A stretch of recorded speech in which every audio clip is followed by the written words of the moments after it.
Учащиеся Камбелеевской школы убрали прилегающую к памятнику Костахи Тагурова территорию. Школьники также организовали небольшой поэтический праздник. Прочитали любимые стихотворения. В этом году исполняется 65 лет со дня открытия памятника на Театральной площади.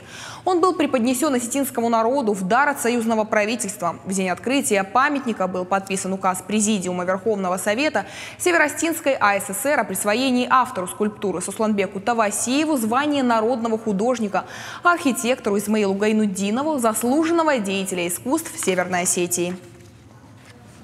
Как известно, Костахи Тагуров когда скончался в 1906 году.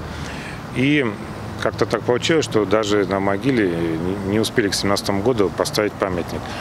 Потом гражданская война, все это как-то сдвинуло на второй план.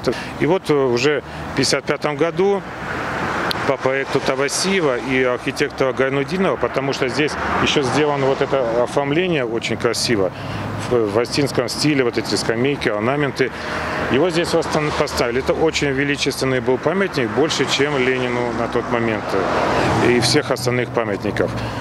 Он сделан в классическом стиле, как это было тогда принято, как и более ранние года. В рамках празднования недели Коста мы всегда проводим внутришкольную линейку, мероприятия, участвуем во всех конкурсах. Но плюс к этому в этом году, наверное, как-то и погода поспособствовала тому, чтобы мы с детьми выехали вот сюда, на такую вот небольшую акцию.